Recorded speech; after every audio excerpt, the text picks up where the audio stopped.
The rain tasted like rust and regret. I stood on the cracked sidewalk outside the courthouse, my thin coat doing nothing against the November cold that seeped through fabric and skin, settling somewhere deep in my bones. The divorce papers were still warm in my purse, freshly signed, freshly stamped, freshly destroying what little remained of the life I'd tried so desperately to build. 3 years. 3 years of Marco's lies, his debts, his other women. 3 years of me scrubbing floors at the Lumiere, that overpriced French restaurant where people spent more on a single meal than I made in a week just to keep our lights on while he gambled away every cent. And now, standing here with mascara probably running down my cheeks and my secondhand heels developing new blisters, I had nothing. No home. He'd taken that in some twisted negotiation I was too exhausted to fight. No savings. Just a suitcase in a storage locker, and a shift at the restaurant starting in 4 hours. I should have felt free. Instead, I felt hollow. The city moved around me like I didn't exist. Taxis splashing through puddles, businessmen in expensive suits hurrying past without a glance. The whole world spinning while I stood still. Invisible. I'd always been invisible. To Marco. To his family who looked at me like I was dirt he'd tracked in on his shoes. To everyone except the kitchen staff at Lumiere, who knew my name because I was there 6 days a week, smiling through the exhaustion, pretending my life wasn't falling apart. I pulled my coat tighter and started walking. Nowhere to go, but standing still felt worse. The Lumiere sat in the heart of the financial district, all crystal chandeliers and marble floors, the kind of place where old money whispered over wine that cost more than my monthly rent used to be. I slipped through the service entrance, the familiar smell of garlic, butter, and expensive perfume wrapping around me like a bitter embrace. Ella. Marie, the hostess, grabbed my arm as I headed for the staff room. Her perfectly manicured nails dug in slightly. Thank God you're early. We have a situation. My stomach dropped. I can't lose this job, Marie. Not today. You're not losing anything. She lowered her voice, glancing toward the main dining room. But we need you on the floor tonight. Sophia called in sick, and we have the Valentino party in the private room. Private room meant high rollers. High rollers meant generous tips. Tips meant maybe I could afford a decent motel instead of sleeping in the restaurant storage room again. I'll do it, I said, probably too quickly. Marie's expression softened. She knew. Everyone knew about the divorce, about Marco, about how I'd shown up last week with a bruise on my wrist that I'd tried to cover with foundation. Change quickly. They'll be here in 20 minutes. The uniform was crisp white and black, simple, elegant, designed to make servers blend into the expensive wallpaper. I stared at myself in the staff bathroom mirror, trying to fix the damage. My dark hair hung limp around my face, and my green eyes looked too big, too exposed. At 26, I should have looked young, vibrant. Instead, I looked like someone who'd survived something. I splashed cold water on my face and forced my spine straight, invisible. Professional. That's all I needed to be. The private dining room was already being prepared when I entered. Candles flickering on a table set for 8. Champagne chilling in silver buckets. The floor-to-ceiling windows offering a view of the city lights beginning to glow against the darkening sky. I checked the wine selection, memorized the evening's specials, and tried to ignore the way my hands trembled slightly. They're here, Marie whispered from the doorway, her face pale. Ella, be careful tonight, okay? Before I could ask what she meant, voices echoed from the entrance, deep, controlled, speaking in Italian that flowed like dark water. My second-generation Italian was rusty, but I caught fragments. Business, territories, respect. Then he walked in. I'd served countless wealthy men in this restaurant. Bankers, CEOs, politicians, all of them carrying that particular arrogance that came with power and money. But this was different. This was something that made the air itself change, made every server in the vicinity suddenly find reasons to be somewhere else. He was young, maybe early 30s, with dark hair perfectly styled, a jaw that could have been carved from marble, and a suit that probably cost more than a car. But it wasn't his looks that made my breath catch. It was the way he moved, the way everyone else in his group deferred to him without him saying a word. the way two men in dark suits flanked him like shadows, their eyes constantly scanning the room, and the way he looked at me, just for a second as his group entered the private room. His gaze landed on me where I stood beside the wine cabinet. Dark eyes, almost black in the candlelight, swept over my face with an intensity that made me feel pinned, examined, seen in a way that terrified me. Not the way Marco used to look at me, with that casual ownership. This was different. Sharper. Dangerous. Then the moment passed, and he was being seated at the head of the table, accepting a menu he probably wouldn't read, while his companions filled in around him. "Miss?" His voice cut through the murmured conversations, smooth and deep, with an accent that made Italian sound like a weapon. Wine. Not a question, a command. I approached the table, bottle in hand, hyper-aware of every eye on me. His associates, older men in expensive suits, one woman in diamonds that caught the candlelight, watched me with varying degrees of disinterest. But he watched me like I was a puzzle he was already solving. "Red or white, sir?" My voice came out steadier than I felt. "You choose." The words hung between us. This wasn't how it worked. Customers told me what they wanted. I brought it. But something in his expression told me that refusing wasn't an option, and making the wrong choice might be worse. I studied the menu, the dishes they'd likely order, and made my decision. "The Barolo, sir. It will complement the ossobuco." A slight curve touched his lips. Not quite a smile, but close. Approval. Smart girl. The endearment should have annoyed me. Instead, it sent a strange shiver down my spine. I poured carefully, starting with the woman in diamonds, working my way around the table according to protocol.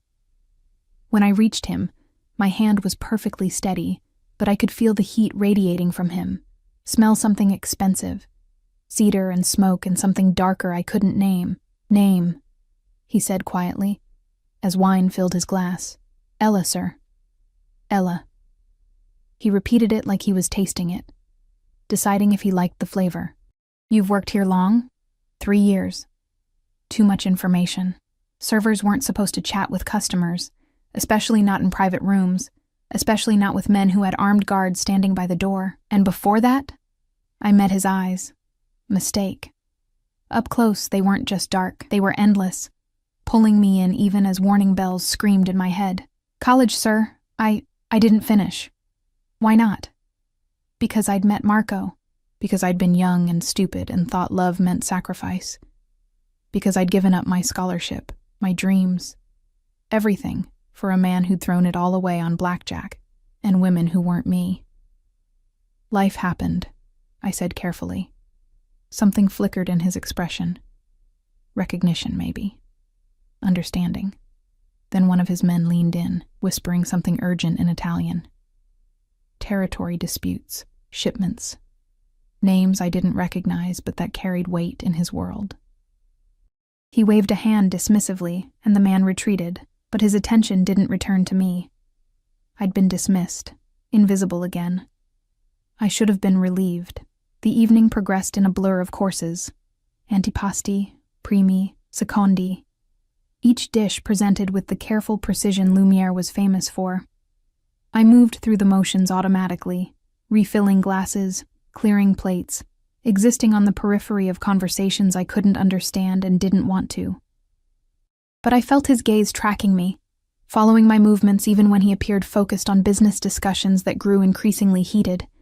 Around 10, one of the older men, silver-haired, with a scar cutting through his eyebrow, started speaking louder, gesturing emphatically. The temperature in the room dropped several degrees. The young boss, because that's what he had to be, no one else commanded that level of deference, said nothing, just stared at the older man with an expression of such cold fury that I instinctively stepped back toward the wall. Enough. One word, barely above a whisper, but it sliced through the argument like a blade. Silence fell instantly. "We discussed this later, privately."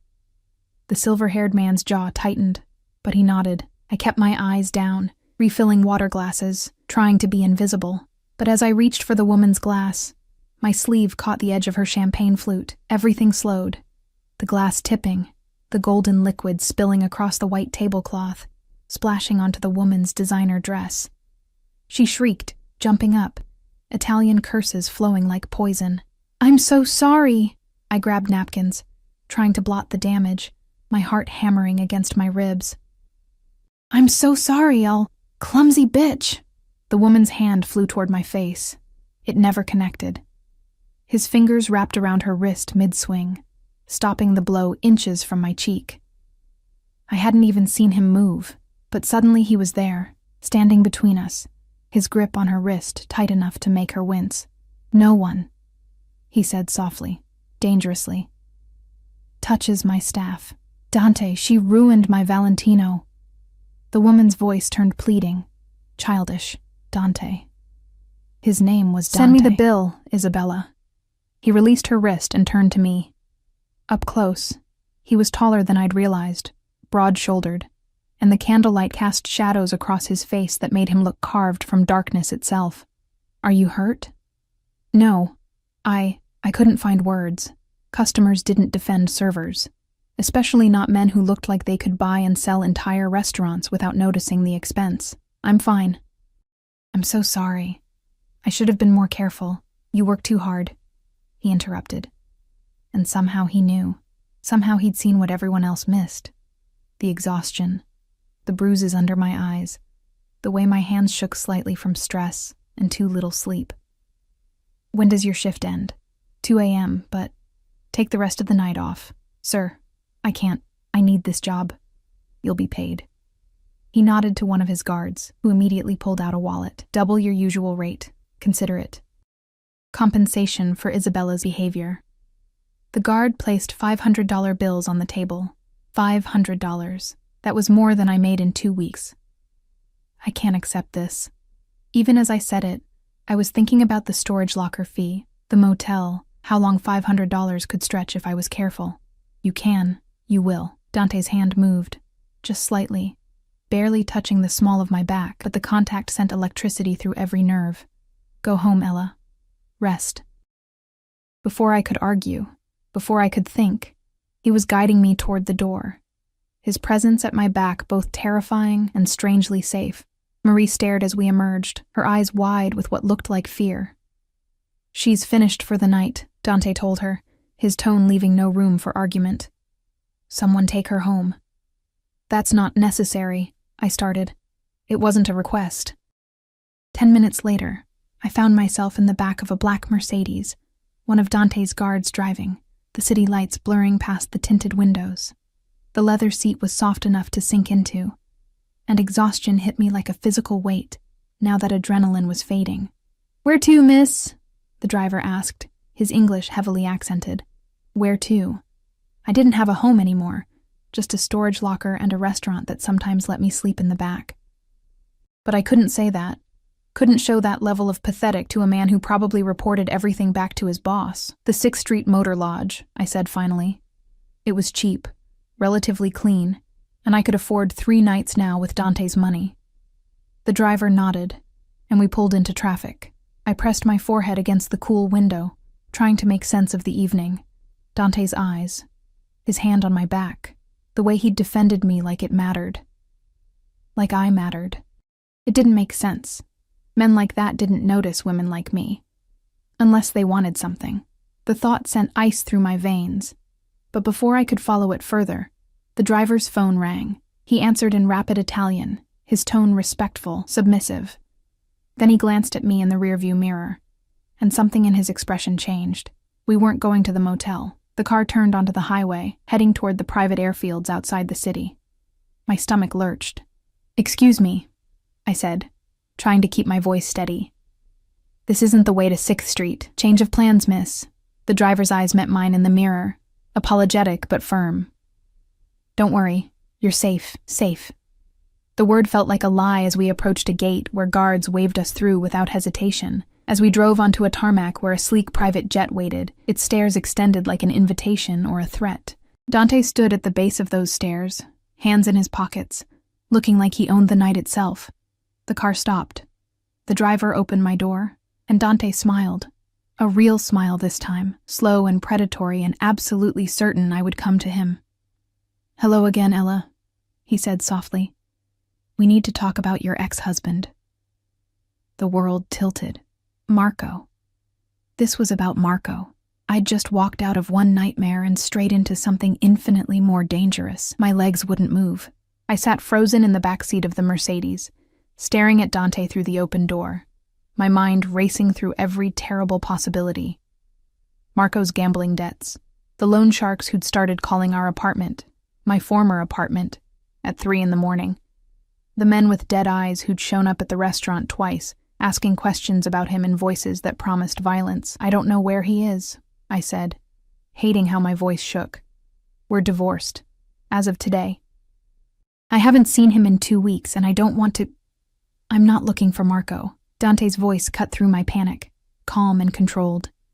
He took a step closer, and the overhead lights from the hangar cast his face in sharp relief, all angles and shadows, and something that might have been concern if men like him were capable of such things.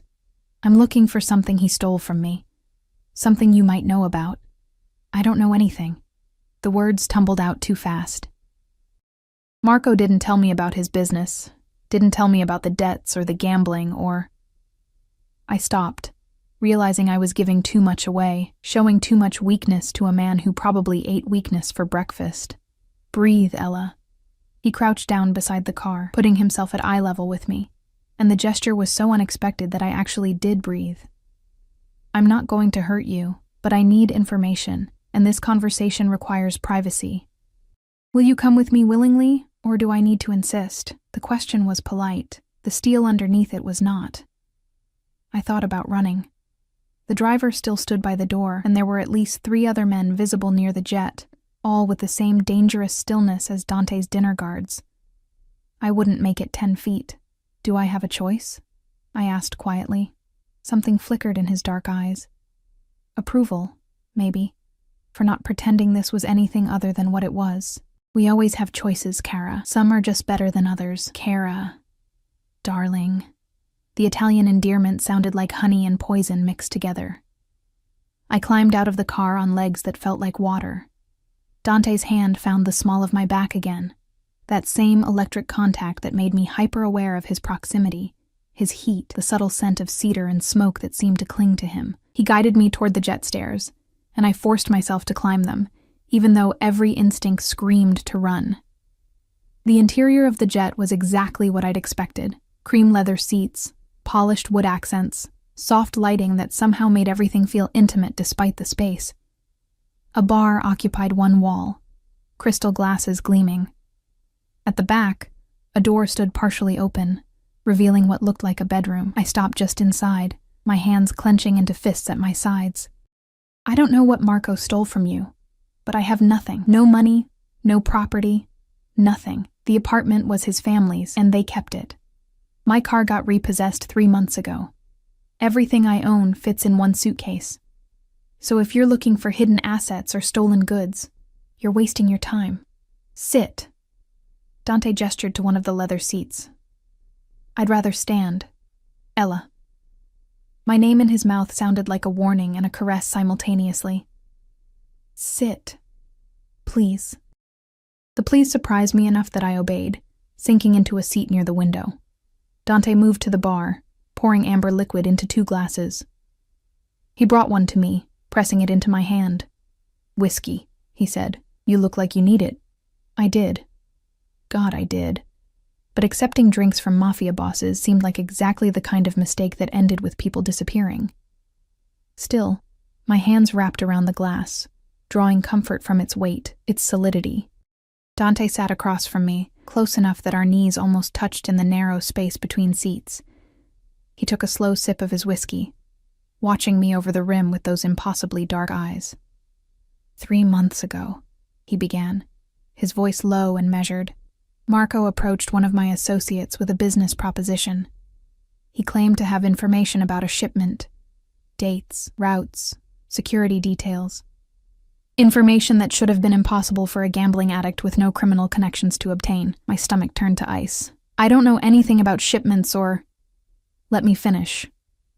Not harsh, but firm enough that I closed my mouth. My associate, against my explicit orders, paid Marco $50,000 for this information. The shipment was intercepted. We lost $2 million in merchandise and 3 men. His jaw tightened almost imperceptibly. The men matter more than the money. 3 men. Dead. Because of Marco. I'm sorry, I whispered, though sorry felt catastrophically inadequate, but I swear I didn't know. Marco didn't tell me anything, didn't bring anything home, didn't... I believe you. The words shocked me into silence. Dante leaned forward slightly, elbows on his knees, his gaze intense. Everything I've learned about you in the past 4 hours tells me you're exactly what you appear to be. A woman who worked herself to exhaustion, trying to save a marriage to a man who didn't deserve her breath, let alone her loyalty. 4 hours? My voice came out strangled. You've been investigating me? From the moment you walked into that dining room. No apology in his tone, no shame. I make it my business to know who's close to my enemies, Ella, and Marco, wherever he's hiding, is very much my enemy. The casual way he said it, enemies, hiding, made my blood run cold. What are you going to do to him? That depends on whether he returns what belongs to me. Dante took another sip of whiskey, his movements controlled, precise. The 50,000 I can absorb, the merchandise I can replace, but the information leak, the fact that someone in my organization sold details to Marco in the first place, that requires resolution. Permanent resolution. Permanent. I understood what that meant. I can't help you, I said desperately. Even if I wanted to, I don't know where he is. He cleared out of the apartment 2 weeks ago, took everything valuable, left me with nothing but divorce papers and his debts. His family won't talk to me. His friends. I laughed bitterly. Marco didn't have friends, just people he owed money to. Dante studied me for a long moment, and I had the unsettling feeling he was reading things in my face I didn't want visible. Fear, exhaustion, the bone-deep relief that Marco was gone, mixed with terror about what came next. The lawyer who handled your divorce, he said finally. Antonio Brescia. He's Marco's cousin. I know. I'd begged Marco for a different lawyer, someone neutral, but he'd insisted. Another thing I'd been too tired to fight. Antonio barely spoke to me during the proceedings, just shoved papers at me and told me where to sign. Did he give you anything else? Papers? Files? A key? No, just the divorce decree, and I stopped, remembering. My hand went to my purse, fingers finding the small envelope Antonio had pressed into my hand as I left the courthouse. Wait. He gave me this, said it was from Marco, that I should open it when I was ready to forgive him. I pulled out the envelope, my hands shaking slightly. It was plain white, sealed, with my name written on the front in Marco's familiar scrawl. Seeing his handwriting sent a complicated tangle of emotions through me. Rage, grief, and something that might have been fear. Dante's entire demeanor shifted, his body going still in a way that reminded me of a predator spotting prey. Open it. This is private. Ella. He leaned closer, and the space between us evaporated into something charged and dangerous.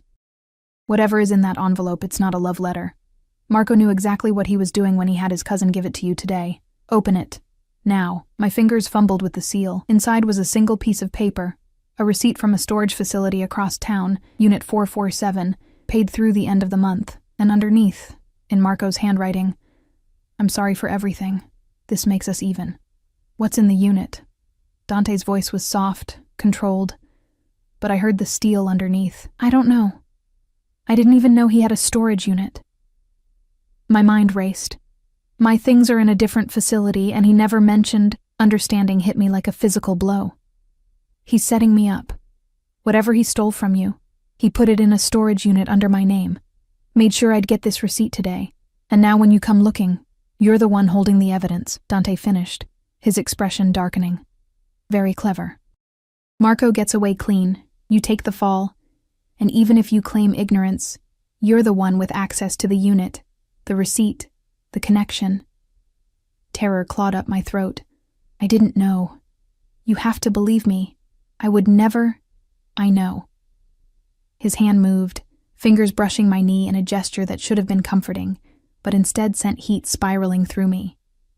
Which is why you're coming with me to that storage facility right now, and we're going to see exactly what your husband left for us to find. Ex-husband, I corrected automatically, stupidly. The corner of his mouth lifted. Ex-husband, he agreed. An important distinction. He stood, pulling out his phone and speaking rapid Italian to someone on the other end. Instructions, coordinates, orders that I didn't fully understand, but that made the person on the other end respond with immediate deference. When he finished, he extended his hand to me. Come, Kara. Let's go collect Marco's parting gift. I stared at his hand. Long fingers, a platinum ring on his right hand, nails perfectly manicured.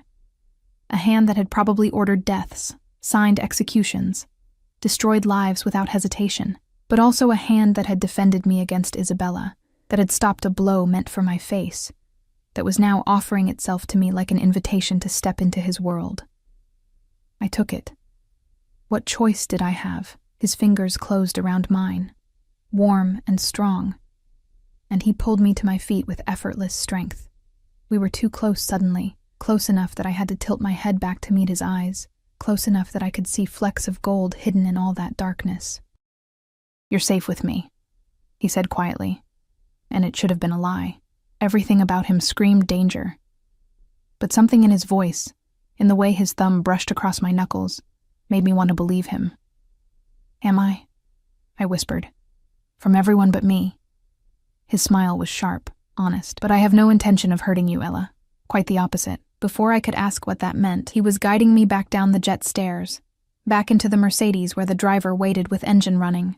Dante slid in beside me this time, close enough that his thigh pressed against mine, close enough that I could feel his body heat in the cool leather interior. The car pulled away from the airfield, heading back toward the city, and I watched the lights blur past while trying to process everything that had happened in the last hour. This morning, I'd been married. This afternoon, I'd been divorced. Tonight, I was sitting next to a mafia boss who somehow knew more about my life than I did, racing toward a storage unit that might contain evidence of crimes I didn't commit but would absolutely be blamed for. Why are you helping me? The question escaped before I could stop it. If you think Marco set me up, why not just leave me to deal with the consequences? Dante was quiet for a long moment, his profile sharp in the passing streetlights. When he finally spoke, his voice held something I couldn't quite identify. Because when I walked into that dining room tonight and saw you standing there looking like you'd survived a war, something in me recognized something in you. Survivors know survivors, Ella. And you've been surviving something terrible for a long time. You don't know me, I said, but even as the words left my mouth, they felt like a lie. He'd seen me, truly seen me, in a way no one had in years, not yet.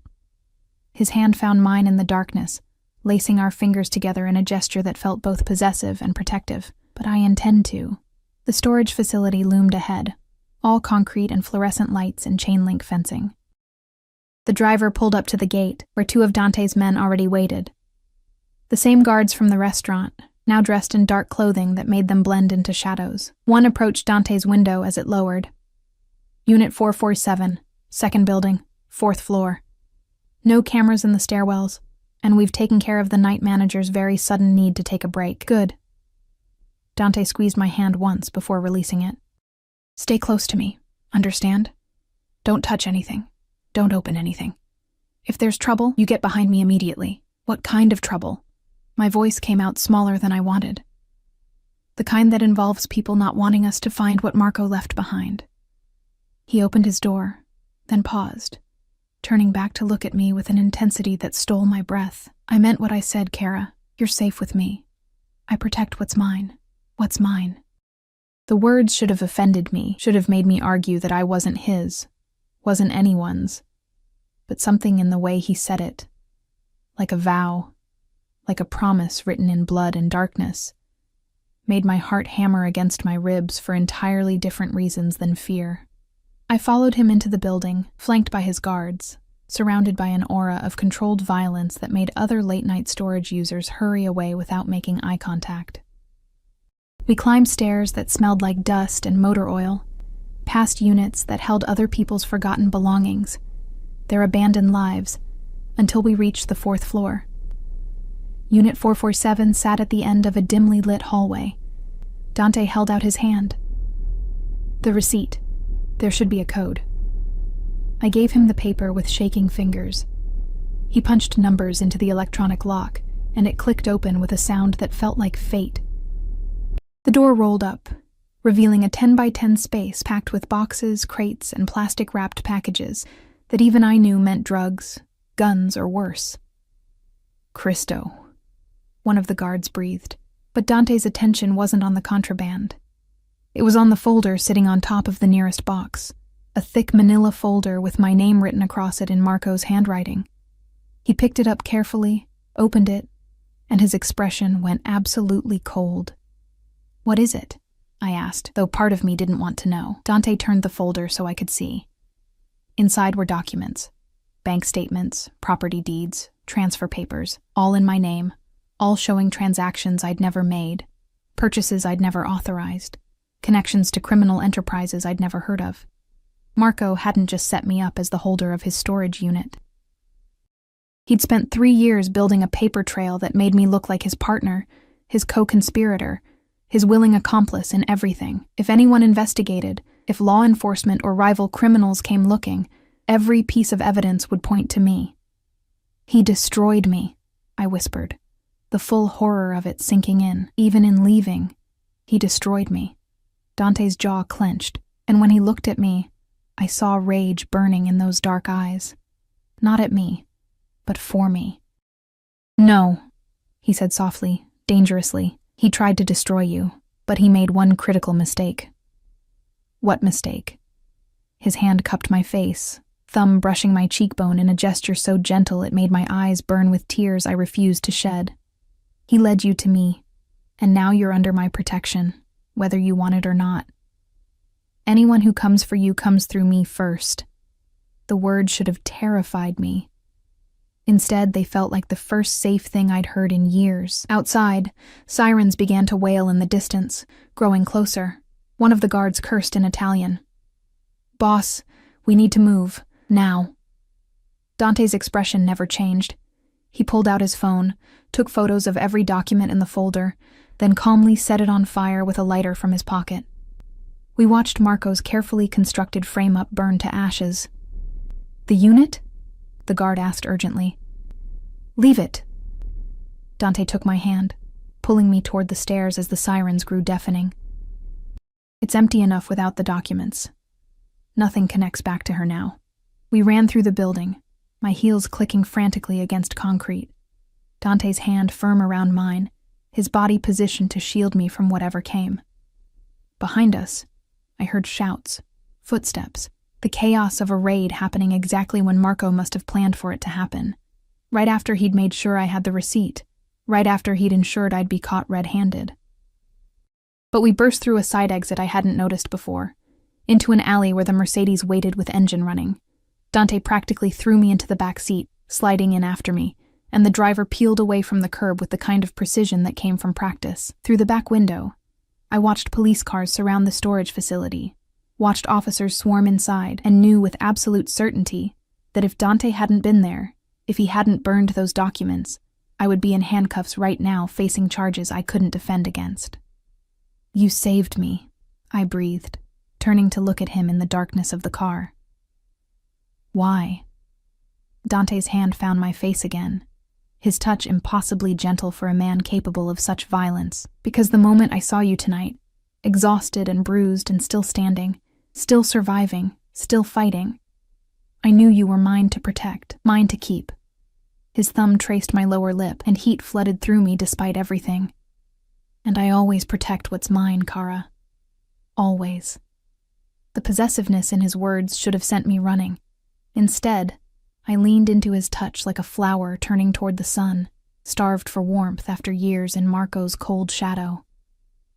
"Where are we going?" I asked softly. His smile was dark, promising, absolutely certain. "Home. My home. Where you'll stay until I decide it's safe for you to leave." Not until I decided, until he decided. I was trading one cage for another, one form of captivity for something infinitely more dangerous. But as Dante's hand slid into my hair, as his forehead pressed against mine in the darkness of the speeding car, as sirens faded behind us, and the city lights blurred into streaks of gold and white, I couldn't bring myself to care. For the first time in 3 years, I felt safe. even if that safety came wrapped in darkness and danger, and the possessive touch of a man who just claimed me as his without asking permission.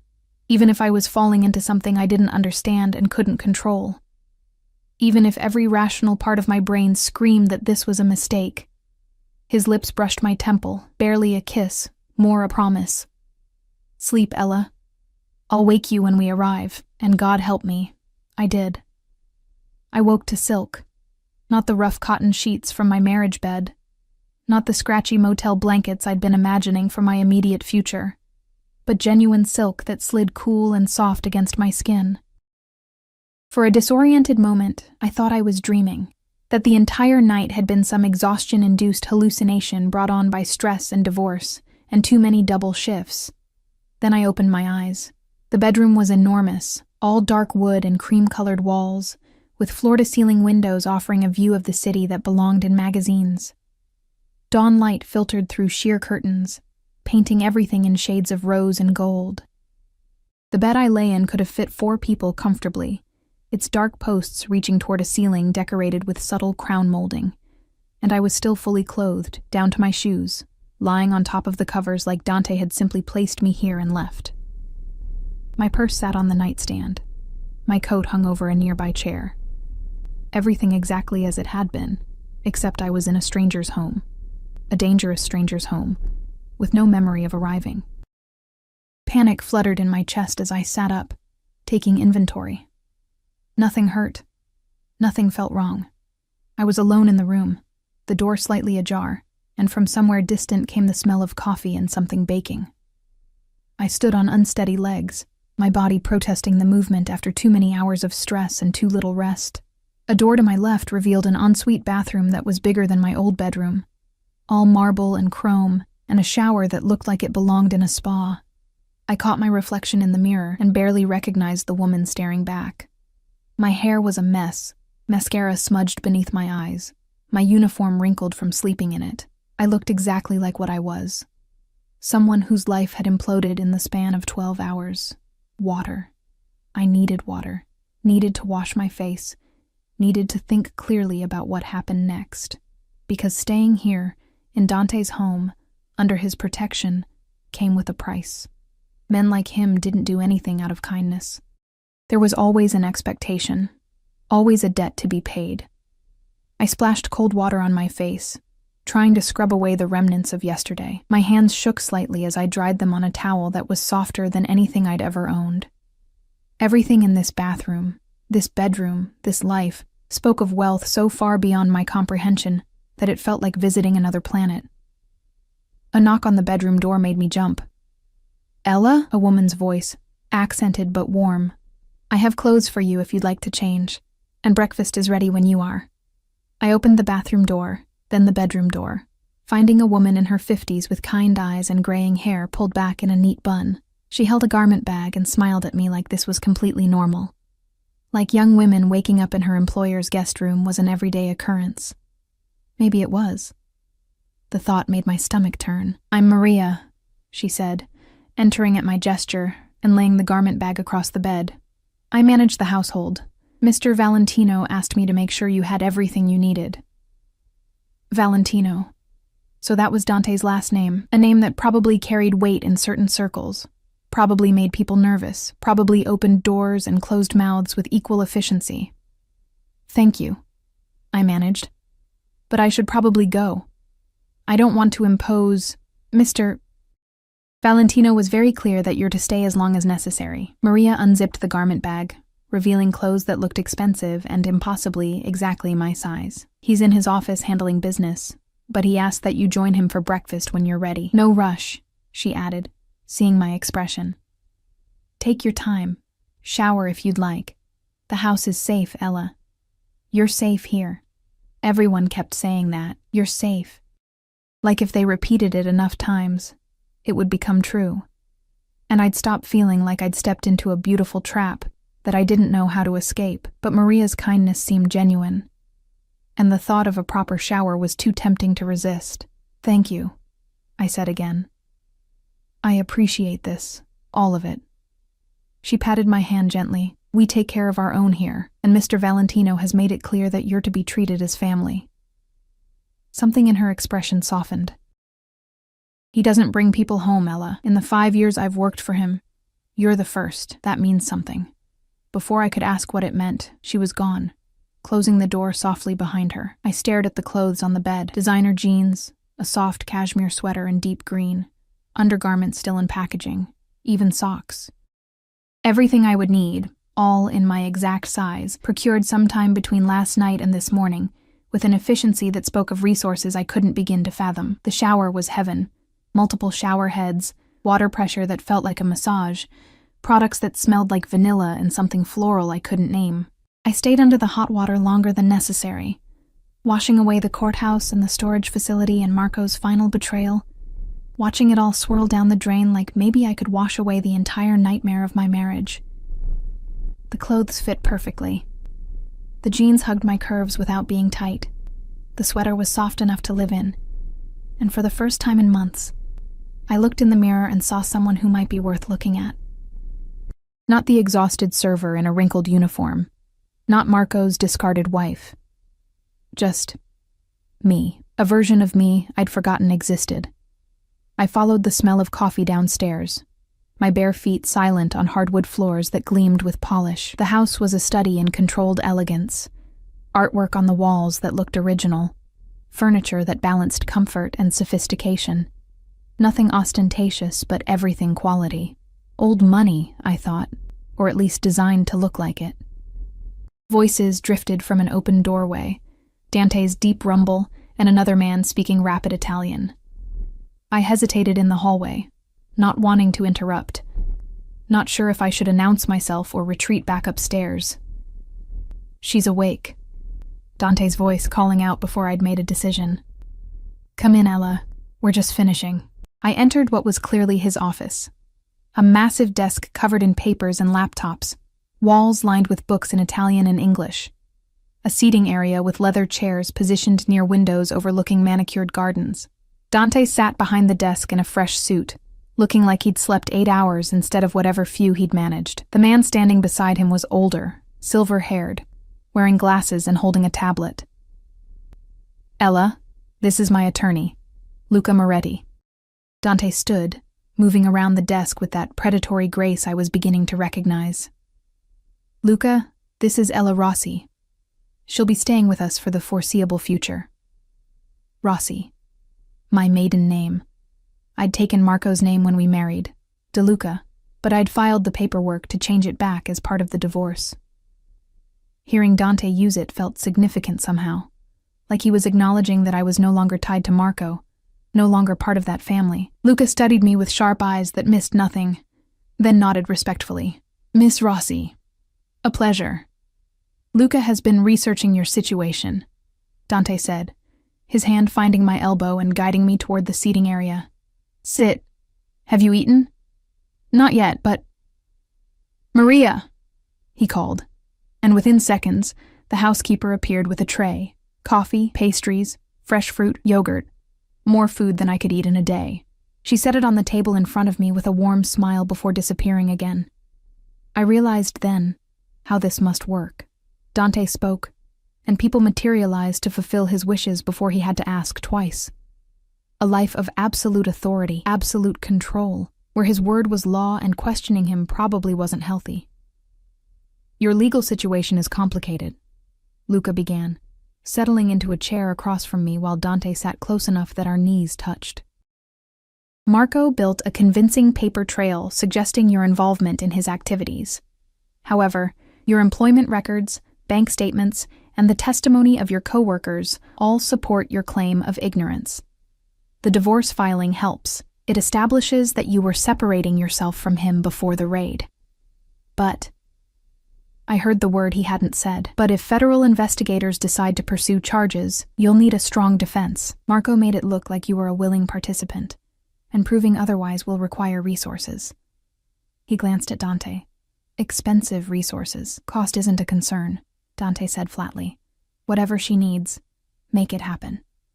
I can't accept that. I forced the words out, even though accepting was so tempting I could taste it. I don't have any way to pay you back. And I can't start a new life buried in debt to... I stopped, not sure how to finish that sentence. To a crime boss? To a man I'd met 12 hours ago? To someone who made me feel things I had no business feeling? Dante's hand covered mine, silencing my protests. You're not going into debt, Kara. Consider it compensation for the years you spent suffering because of a man connected to my world. If I'd known what Marco was, what he was doing to you, I would have intervened much sooner. The words were possessive, protective, and completely insane. You didn't know I existed until last night. And yet here we are. His thumb traced circles on my palm, and I hated how that simple touch made it hard to think clearly. Luca, what else? The storage unit raid yielded significant evidence. Drugs, weapons, stolen merchandise from multiple sources. Without the documents connecting Miss Rossi to the operation, the investigation will likely focus on Marco and his known associates. However, she should expect to be questioned. I recommend she doesn't speak to any authorities without representation present. She won't be speaking to anyone without my approval, Dante said, his tone leaving no room for argument, and she certainly won't be doing it alone. What about protective measures? I've filed paperwork establishing her residence here as of last night, with you listed as her employer in a household management capacity. It provides legitimate reason for her presence, and establishes a degree of legal protection under your umbrella. Luca's careful word choice made it clear he was dancing around Dante's actual business. I've also begun proceedings to seal her previous address and ensure any attempts to locate her are directed through my office first. My head spun. Wait, you're saying I work for Dante now and that I live here? When was I going to be consulted about any of this? Both men looked at me with expressions that made it clear consultation wasn't really part of their vocabulary. You needed protection, Dante said simply. I'm providing it. Unless you'd prefer to face Marco's mess alone, without resources, without support, while your ex-husband's enemies and the authorities both hunt for answers you don't have. Put like that, my options were clear. Accept Dante's help and whatever strings came attached, or face certain destruction trying to navigate this alone. I'm not a charity case, I said quietly, needing them to understand that much. And I won't be. I couldn't say it. Couldn't voice the fear that Dante's protection came with expectations of the physical variety. That I was being set up as some kind of mistress or kept woman. Understanding flickered in Dante's eyes. He turned to Luca. Give us a moment. The attorney gathered his things and left without hesitation, closing the office door behind him. Dante shifted closer, his hand cupping my face with the same gentleness he'd shown in the car. Look at me, Ella. I did, drowning in dark eyes that held something I couldn't name. You're under my protection because I chose to protect you, not because I expect anything in return. You'll stay in this house as my guest for as long as you need to. Your room is yours. Your choices are yours. I won't touch you unless you ask me to. Why? The question burst out. Why would you do all this for someone you don't even know? His jaw tightened, and for a moment, I saw something raw flash across his face, something that looked almost like pain. Because 3 years ago, I watched my sister marry a man who seemed perfect, charming, successful, from a good family. Within 6 months, she was a shadow of herself. Thin, scared, always making excuses for bruises and canceled plans. His hand dropped from my face, curling into a fist.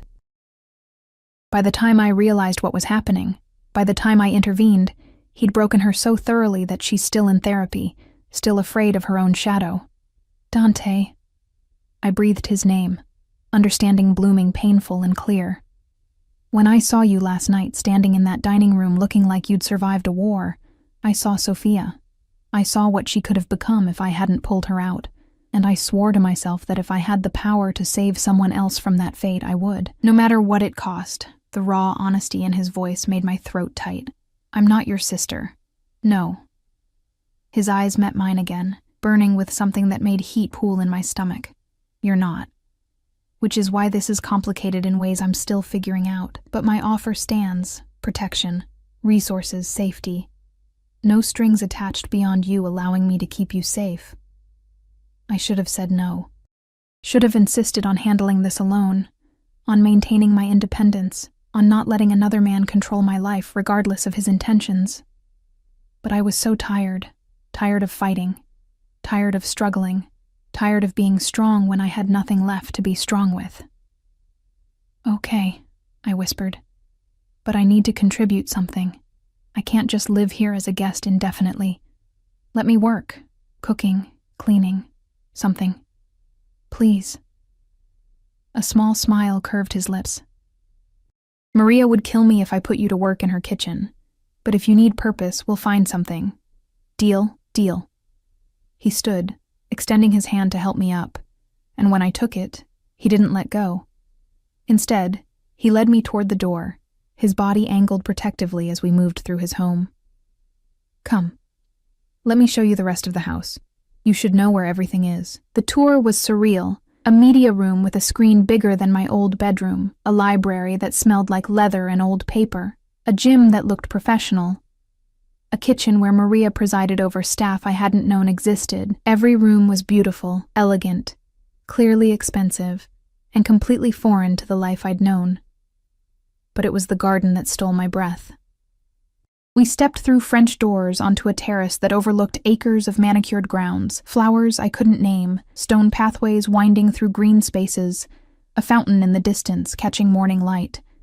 It was peaceful, beautiful, and so far removed from my cramped apartment and Marco's constant chaos that I felt tears prick my eyes. "You can come out here whenever you want," Dante said softly, standing close enough that I felt his warmth. "The grounds are secure. Monitored. You're safe to walk, to sit, to just breathe. Just breathe." When was the last time I'd been able to do that? "Thank you," I managed, my voice thick. "For all of this, even if I don't fully understand why." His hand found mine again, lacing our fingers together in that possessive way that should have bothered me but didn't. "You will. In time, you'll understand exactly why I can't let you go." The words hung between us, heavy with implication, with promise, with danger. Before I could respond, one of his guards appeared at the terrace door. "Boss, you have a call. It's urgent." Dante's expression shifted, hardening into the dangerous man I'd first seen in the restaurant. "Go ahead and explore," he told me, squeezing my hand once before releasing it. "I'll find you when I'm done." I watched him disappear into the house, watched the guard follow with military precision, and found myself alone in a garden that felt like paradise and prison combined. My phone buzzed in my pocket. I'd forgotten I even had it. 3 missed calls from Marie at the restaurant, 2 voicemails from numbers I didn't recognize, and 1 text message from an unknown number that made my blood run cold. "Enjoyed the show last night, Ella. Tell Valentino his protection won't last forever. Marco sends his regards." My hand shook so badly I nearly dropped the phone. Marco knew where I was, knew I was with Dante, knew enough to send threats that felt like promises. I spun around, looking for cameras, for guards, for any sign I was being watched. The garden suddenly felt exposed, vulnerable, the beauty transforming into threat. "Dante!" I ran back toward the house, my heart hammering, fear clawing up my throat. "Dante!" He emerged from his office, already moving toward me with guards materializing from nowhere, and his expression told me he'd somehow known, somehow anticipated this. I thrust the phone at him with shaking hands. He read the message, and his face went absolutely cold. Colder than I'd seen, colder than I'd imagined possible. "Get Luca back here now," he told one guard. To another, "I want surveillance doubled, no one in or out without my explicit approval, and I want Marco's location within the hour." His eyes found mine, and beneath the ice was fire, and someone find out how he got her number and burn that source to the ground. He pulled me against his chest, one arm wrapping around me while he continued issuing orders over my head. I pressed my face against his shirt, breathing in cedar and smoke, letting his strength hold me up when my legs felt like giving out. "He's not going to stop," I whispered. "He's going to keep coming. Let him come." Dante's voice rumbled through his chest, dark with promise. "Let him try. He'll learn very quickly that touching what's mine is the last mistake he'll ever make." What's mine? Again those words. Possessive, absolute, terrifying. And God help me, I wanted to be his. Wanted the protection, the safety, the certainty that someone powerful enough, dangerous enough, would stand between me and the world that wanted to destroy me, even if it meant belonging to a man who ruled through fear and violence. Even if it meant trading one form of captivity for another. Because at least this cage came with gardens, with silk sheets, with a man whose touch made me feel alive instead of invisible. At least this time, I was choosing the trap. Dante's lips brushed my temple. Barely a kiss. "Pack nothing," he murmured against my skin. "You're not going anywhere, Kara. Not now. Not ever." The finality in his voice should have terrified me. Instead, it felt like coming home. The next 3 days passed in a strange suspension of reality. Dante's home became my world. A gilded fortress where armed guards patrolled invisible perimeters, and every window held bulletproof glass I wouldn't have noticed if Maria hadn't mentioned it, while showing me how to work the climate control. I existed in a bubble of enforced safety, surrounded by luxury I'd never imagined. While somewhere outside these walls, Dante's people hunted for Marco, and Marco's threats grew bolder. 2 more messages had come through before Dante's tech specialist, a quiet young man named Nico, who looked too innocent to be part of a criminal organization, wiped my phone and set me up with a new number known only to people Dante trusted. The messages had been worse than the first. Explicit threats. Descriptions of what Marco would do when he got his hands on me. Promises that Dante's protection was temporary, that eventually I'd be alone and vulnerable again. Each message had made Dante's expression colder, his orders sharper, his circle around me tighter. Now I sat in the library, curled into a leather chair with a book I wasn't reading, watching rain streak down windows while thunder rumbled in the distance. The afternoon light was gray and heavy, matching my mood. 3 days of safety, of comfort, of not having to work myself to exhaustion, and I was restless, crawling out of my skin with unused energy and unanswered questions. "You haven't turned a page in 20 minutes. I jumped, nearly dropping the book. Dante stood in the doorway, leaning against the frame with his jacket off and his sleeves rolled up, looking less like a crime boss and more like something out of a magazine spread. He'd been holed up in his office since dawn, taking calls and meetings with men who came and went like shadows, and this was the first time I'd seen him all day. I wasn't really reading, I admitted, closing the book. Just thinking. He crossed to me with that fluid grace, pulling an ottoman close and sitting so we were eye level. His proximity still did things to my pulse, made me hyper-aware of every detail. The faint stubble on his jaw, the way his dark eyes caught the gray light, the controlled strength in every movement. Thinking about what? His voice was softer than I'd heard it, gentler, like he was handling something fragile. About how this can't last. The words spilled out before I could stop them. Marco's still out there. The investigation is still active. Eventually I'll have to face reality, testify, or hide forever. Or, I gestured helplessly at the opulent room around us. I can't live in this beautiful prison indefinitely, Dante. It's not a real life. Something flickered across his face. Hurt, maybe, or frustration. You feel imprisoned here? No. Yes. I don't know. I stood, needing movement, needing space to think. You've been incredibly kind. This house, the clothes, the protection, it's more than I could have hoped for. But I'm not stupid. I know what you are, what you do. I know that accepting your help means I'm tangled up in your world now, and I don't know how to untangle myself without ending up dead or in prison. Dante stood as well, closing the distance I'd tried to create. What if you don't untangle yourself? My heart stuttered. What? What if you stayed? His hand found my face, tilting my chin up so I had to meet his eyes.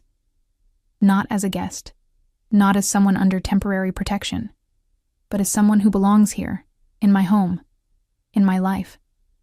Dante, let me finish. His thumb traced my cheekbone, and I hated how I leaned into the touch despite every logical reason not to. I've spent 3 days watching you move through this house like a ghost, afraid to touch anything, afraid to claim any space as your own. And I've spent 3 days trying to convince myself that my interest in you is purely protective, that I'm just trying to save you from Marco's mess. But, I whispered, though I already knew. I'd felt it too, the way his eyes tracked me, The way his touch lingered, the way the air changed when we were in the same room. But I'd be lying.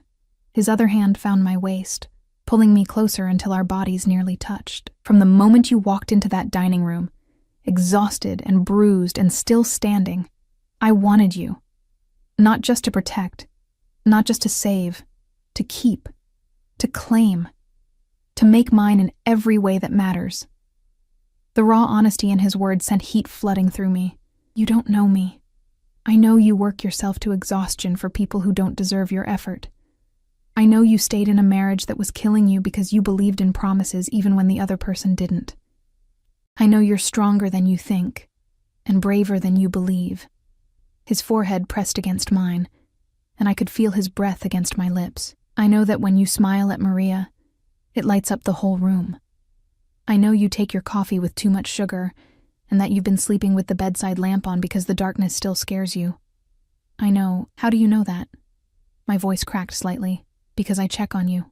No apology in his tone. Every night before I sleep, I open your door just enough to make sure you're safe, that you're resting. And every night, that lamp is on, and you're curled up on one side of that huge bed, like you're afraid to take up space. He'd been watching me sleep. It should have felt invasive, creepy, wrong. Instead, it felt like being seen, like being cared for in a way I'd forgotten existed. This is crazy, I breathed.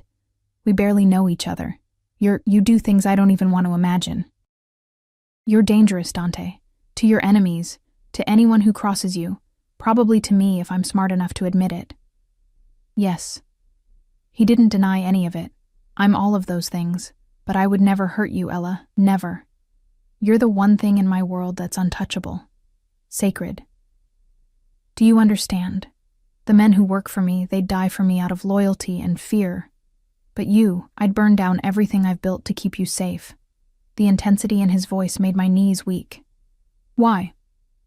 Because you make me want to be more than what I am. His lips brushed my forehead, feather-light. Because when I'm with you, I remember what it feels like to want something besides power and respect. Because you're good, Ella, in a way I've forgotten how to be. And I can't let that go. I should have pushed him away, should have insisted on maintaining distance, on not getting emotionally involved with a man whose business cards probably came with body counts. But I'd spent 3 years with someone who'd made me feel worthless, invisible, like I didn't matter. And here was Dante, dangerous and powerful, and completely focused on me, like I was the most important thing in his world. I'm not good, I whispered. I'm broken. Marco broke me so thoroughly that I don't even know who I am anymore without him defining it. Then let me help you find out. Dante's hands framed my face, and his eyes held something that looked like devotion, like possession, like promise. Stay with me. Not because you're afraid of Marco, or because you have nowhere else to go. Stay because you want to see where this goes, what we could become together. And if it doesn't work, if I realize I can't live in your world, then I'll let you go. The words sounded like they cost him something.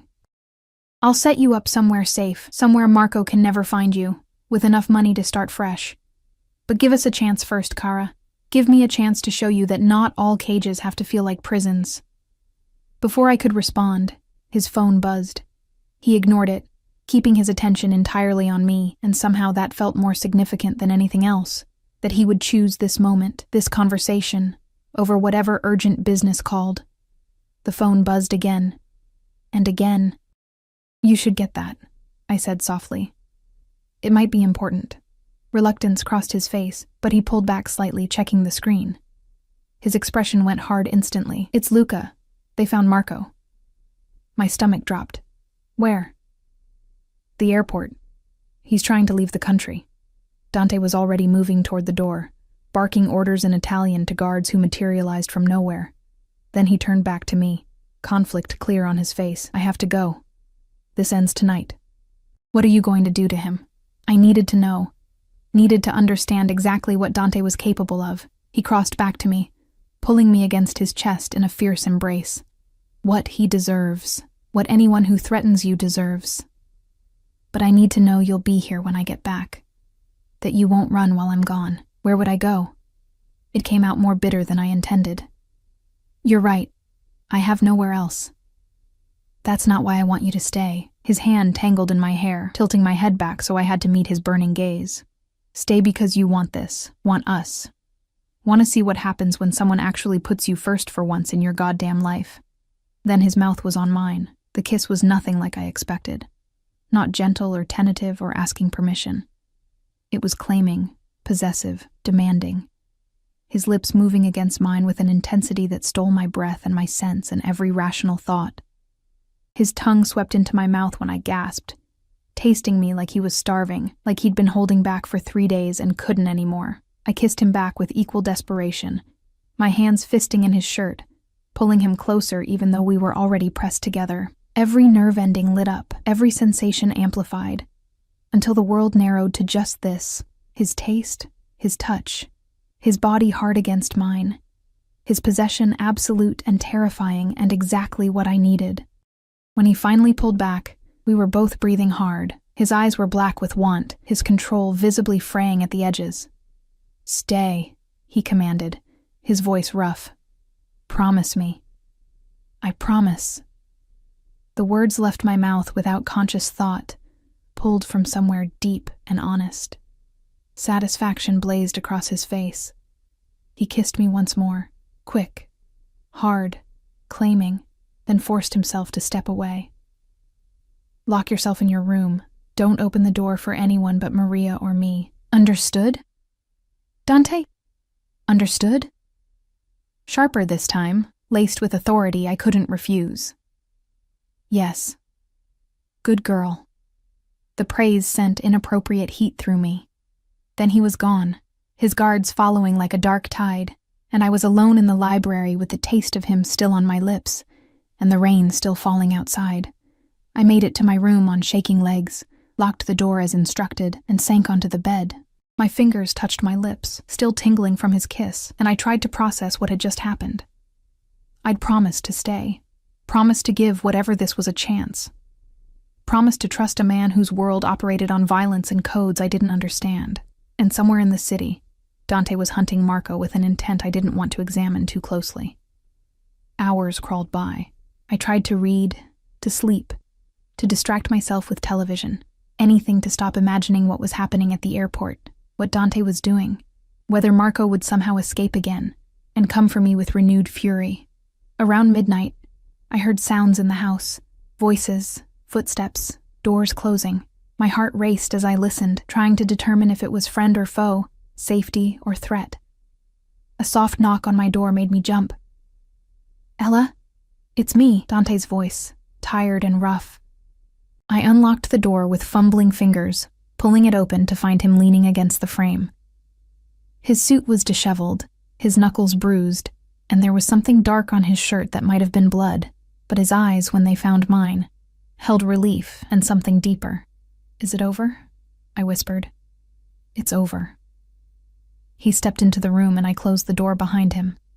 "Marco's in custody, federal custody. He'll be charged with multiple crimes, and thanks to some carefully placed evidence and testimony from his former associates, he'll be going away for a very long time.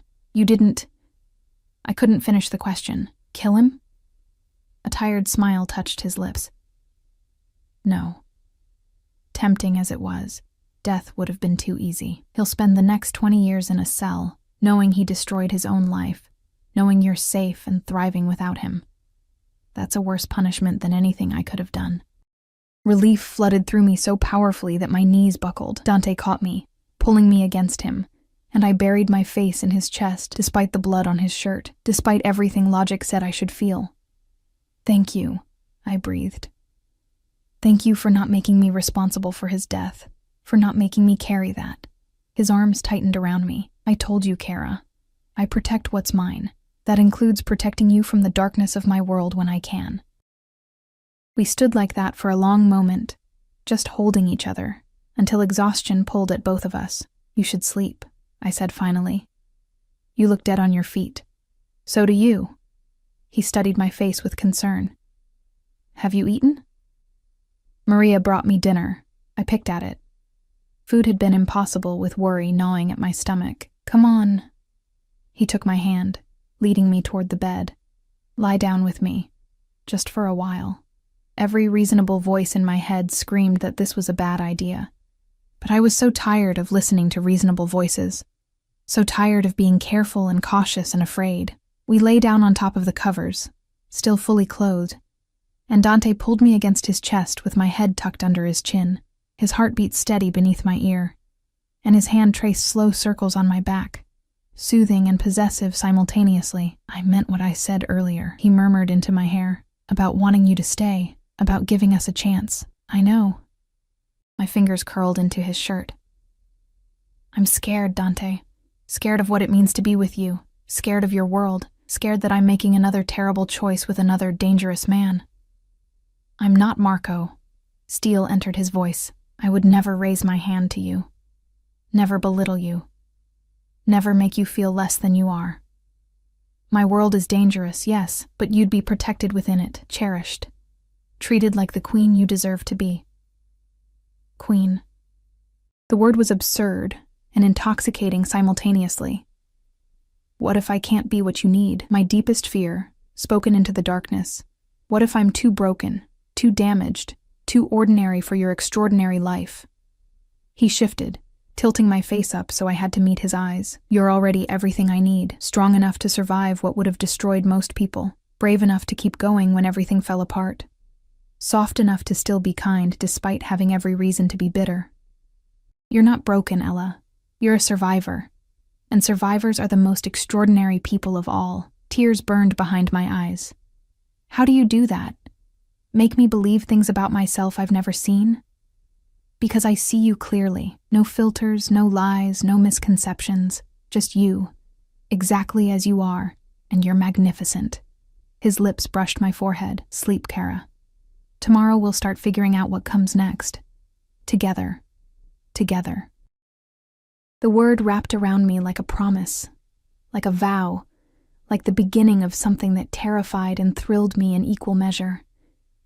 I closed my eyes, letting exhaustion finally pull me under, safe in the arms of a dangerous man who somehow made me feel safer than I'd ever felt. And for the first time in 3 years, I slept through the night without nightmares, without fear, without waking every hour to check the locks. Because the most dangerous man I'd ever met had decided I was his to protect. And God help anyone who disagreed. 6 months later, I stood in front of the bathroom mirror, staring at a pregnancy test with 2 pink lines that seemed to glow in the soft morning light. Pregnant. The word echoed through my mind, bouncing between panic and something that felt dangerously close to joy. My hand trembled as I set the test on the marble counter, pressing my palm against my still flat stomach, as if I could feel the tiny life growing there. 6 months since Marco had been arrested. 6 months since Dante had claimed me as his in every way that mattered. 6 months of learning to exist in his world.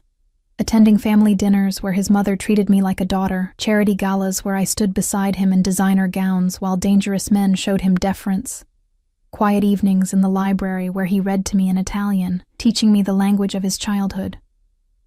6 months of falling completely, irrevocably in love with a man who ruled an empire built on fear, but treated me like I was made of something precious and rare. We'd been careful. Or rather, I thought we had been. But sometime between the night he'd made love to me until I forgot my own name and the morning I'd woken wrapped in silk sheets with his body curved protectively around mine, something had shifted. Protection had become secondary to passion. Caution lost to the desperate need to be closer, to claim and be claimed without barriers. And now there was this. New life, consequence, and gift combined, growing inside me. "Ella?" Dante's voice called from the bedroom. "Kara, are you all right? You've been in there a while." I grabbed the test, hiding it behind my back as I opened the door. He stood near the windows, already dressed for the day in a charcoal suit that made his dark eyes even more intense. The morning light caught the sharp lines of his jaw, the slight silver threading through his hair at the temples that only made him more distinguished. Mine. This beautiful, dangerous, impossible man was mine. And I was about to tell him I was carrying his child. "I'm fine," I managed, though my voice shook. "Can we talk?" Concern immediately creased his features. He crossed to me, hands finding my face with the gentleness I'd learned to expect from him. The same hands that had broken bones and signed death warrants, somehow infinitely gentle when they touched me. "What's wrong? Did something happen? Is it Marco?" His expression darkened. If he somehow reached out from prison. "It's not Marco." I pulled his hand down, pressing it against my stomach. "It's us.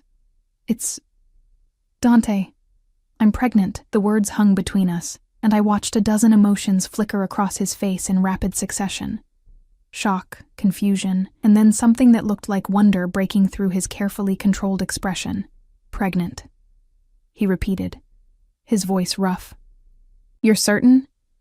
I showed him the test, both of us staring at those 2 pink lines like they held answers to questions we hadn't known to ask. "I took 3 tests. They're all positive. I have an appointment with a doctor this afternoon to confirm," but I searched his face desperately, trying to read his reaction. "Say something. Please." Instead of speaking, he dropped to his knees in front of me. His hands spanned my waist, his forehead pressing against my stomach with a reverence that stole my breath. I felt his shoulders shake slightly, and with shock, I realized he was overwhelmed, possibly even close to tears. This man who faced down enemies without flinching, who commanded an empire with cold calculation, undone by the news of a child. "Dante?" I threaded my fingers through his hair, concerned. I never thought. His voice was muffled against my skin. "After Sophia, after what happened to her, I told myself I'd never risk this. Never bring children into my world, never subject them to the dangers, the threats, the constant fear." He pulled back, looking up at me with eyes that shimmered with unshed emotion. "But with you, I want everything. I want this baby. I want a family. I want to wake up every morning knowing that you're mine, and that we created something beautiful together despite all the darkness." Relief flooded through me so powerfully that I nearly collapsed. "I was so scared you'd be angry, or want me to. Never." He stood, pulling me against him with fierce possession. "Never even think it, understand? This baby, our baby, is a gift. One I don't deserve, but will spend every day of my life protecting." His hand splayed across my stomach, protective and possessive. "You're both mine now, and heaven help anyone who threatens my family." The word family wrapped around my heart, squeezing tight. I'd lost my family years ago. Parents gone, no siblings, just me navigating the world alone until Marco, and that had been its own kind of isolation. But Dante's family had welcomed me with open arms. His mother, Lucia, who taught me to make pasta from scratch. His sister, Sophia, who'd slowly emerged from her trauma enough to laugh again, to trust again, to become my closest friend. His younger brother, Marco, no relation to my ex, thank God, who teased me mercilessly but would kill for me without hesitation, and now I'd have my own family, my own child, with a man who terrified the world, but made me feel safe. "There's something else," I said carefully, knowing this conversation needed to happen. "I want to go back to school, finish my degree. I know the baby will complicate things, and I know security will be an issue, but done." He cut me off, smiling. "Whatever you want, whatever you need, consider it done. I've actually been working on something." He led me to the bed, where his phone sat on the nightstand. A few swipes brought up files that made my heart stutter. "I've been having Luca research options. Online programs for your major, private tutors, whatever arrangement works for you. I want you to finish what you started, Ella. I want you to have the dreams Marco stole from you." Tears blurred my vision. "You've been planning this? For months." He wiped my tears with his thumbs, his touch achingly gentle. "I see how you look at Sophia's book collection, how you devour everything in the library. You have a brilliant mind, Kara, and it's been dormant too long. Let me give this to you. Let me help you become everything you were meant to be." I kissed him then, pouring everything I couldn't say into the press of my lips against his. Gratitude, love, the terrifying joy of being seen and cherished by someone who could have anything but chose me. The kiss deepened, his hands tangling in my hair, my body pressing against his with the desperate need that never seemed to fade. But he pulled back with visible effort, breathing hard. "As much as I want to take you back to bed," he said roughly, "we have that doctor's appointment to get to. And then I'm calling my mother because she's going to lose her mind with joy. And then," he grinned, boyish and beautiful, "then I'm taking you to dinner somewhere expensive and showing off the woman who's carrying my child." The day passed in a blur of appointments and phone calls and overwhelming emotion. The doctor confirmed the pregnancy. 8 weeks along, everything healthy. Due date in early spring. Lucia had indeed lost her mind with joy, crying and praying, and immediately launching into plans for nurseries and baby showers. Sophia had hugged me so tightly I couldn't breathe, whispering that I'd given her hope that love could still exist in their dark world. And through it all, Dante stayed by my side, his hand never leaving mine, his presence a constant reminder that I wasn't alone, that I'd never be alone again. That evening, we sat in the garden where I'd received Marco's threat 6 months ago, but the space held no fear now, only peace as sunset painted the sky in shades of gold and crimson. Dante had insisted on an outdoor dinner, candlelight and wine for him, sparkling juice for me, Maria's cooking at its finest. "I have something for you," Dante said, as Maria cleared our plates. He pulled a small velvet box from his pocket, and my heart stuttered. "Dante, let me do this properly." He slid from his chair, kneeling beside me in the grass, heedless of his expensive suit. "Ella Rossi, you walked into my life looking like you'd survived a war, and you made me want to be more than what I was. You've given me hope, given me purpose, given me a reason to build something better than just an empire. And now you're giving me a family." He opened the box, revealing a ring that caught the fading light. A perfect diamond surrounded by smaller stones that glittered like stars. "Marry me. Not because you need my protection, or because you're carrying my child, but because you love me the way I love you. Completely, impossibly, despite every reason we shouldn't work." Tears streamed down my face. "You love me? Tesoro mio. I've loved you since the moment you chose wine to compliment Ossobuco, and looked at me like I was just a man instead of a monster." His voice roughened with emotion. "I love your strength, your resilience, your capacity to still be soft, despite everything you've survived. I love waking up beside you. I love the way you hum while you cook. I love that you argue with me when you think I'm wrong. I love everything about you, and I want to spend the rest of my life proving it. Yes." The word burst from me. "Yes, I'll marry you. I love you too, Dante. So much it terrifies me sometimes. How much I need you. How completely you've become my entire world." He slid the ring onto my finger, and it fit perfectly. Like everything with him, anticipated and planned and executed flawlessly. Then he was kissing me, deep and possessive and full of promise, while the garden darkened around us and candles flickered in the growing night. We made love that night, with new tenderness, new reverence, his hands mapping my body like he was memorizing every curve, every response. And when I shattered beneath him, crying his name into the darkness of our bedroom, he followed me over with my name on his lips like a prayer. Afterward, lying wrapped in silk in each other, his hand resting on my stomach where our child grew, I finally felt complete. The broken pieces Marco had left behind had been reassembled into something new, something stronger. "No regrets," Dante murmured against my hair, "about choosing this life, this world. Me? Only that I didn't find you sooner." I tilted my head to meet his dark eyes. "You saved me, Dante, from Marco, from myself, from a life of just surviving instead of living." "No, Kara." He kissed my forehead, my eyelids, my lips. We saved each other. I was becoming something cold, something inhuman, losing myself to the darkness. You reminded me what it feels like to hope, to love, to want more than just power and respect.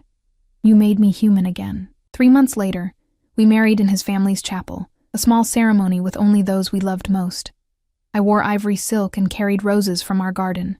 Sophia stood as my maid of honor, crying throughout the entire ceremony. Dante looked devastating in a tailored tuxedo, and when he lifted my veil, the love in his eyes made my breath catch. "Mia Moli," he whispered as we exchanged rings. "My wife." "Mio marito," I whispered back. My husband. The reception was elaborate. Dante's world demanded it, but late in the evening, he stole me away to the garden, to the same spot where he'd proposed, where fairy lights now twinkled overhead and music drifted from the house. Dance with me, he said, pulling me into his arms. We swayed together, my head on his chest, his hand protective over my growing belly. 5 months pregnant now, just starting to show, carrying the future we'd created together. Thank you, I said softly. For giving me this. For giving me everything. Ella, look at me. I did, drowning in dark eyes that held absolute devotion. You gave me everything. Purpose, family, love. Everything that matters. My empire, my business, my reputation. None of it means anything compared to this. Compared to you. You're my world, Kara. You and this baby. Everything else is just details. I kissed him as stars emerged overhead, as music played, as our future stretched ahead bright and full of promise, despite the darkness that would always touch the edges of his world. Because we'd found each other in the wreckage of my broken marriage and his carefully controlled life. We'd chosen each other despite every logical reason not to, and together, we'd built something beautiful from broken pieces and dangerous circumstances. 4 months later, I gave birth to a daughter with her father's dark eyes and my smile. Dante held her with shaking hands, tears streaming unashamedly down his face, and I watched him transform completely. The feared Mafia Boss became just a man, a husband, a father, someone capable of extraordinary gentleness despite hands that had dealt in violence. We named her Sofia Lucia, after the women who'd welcomed me into their family, who'd taught me that love could exist even in dark places. And as I watched Dante rock our daughter to sleep, singing soft Italian lullabies while dawn light filtered through nursery windows, I knew with absolute certainty that I'd made the right choice that rainy night 6 months ago. I'd walked out of a broken marriage and into something far more dangerous, far more consuming, far more real than anything I'd known before. I'd fallen in love with darkness and found light. I'd given my heart to a monster and discovered he was just a man who loved me with a ferocity that rewrote my understanding of what love could be. And I'd never been happier. Years would pass. Challenges would come. They always did in Dante's world. There would be threats, dangers, moments when fear clawed at my throat. But through everything, we'd face it together. His empire would grow. Our family would expand. 2 more children in the years that followed. A boy and another girl, filling our home with laughter and chaos and joy.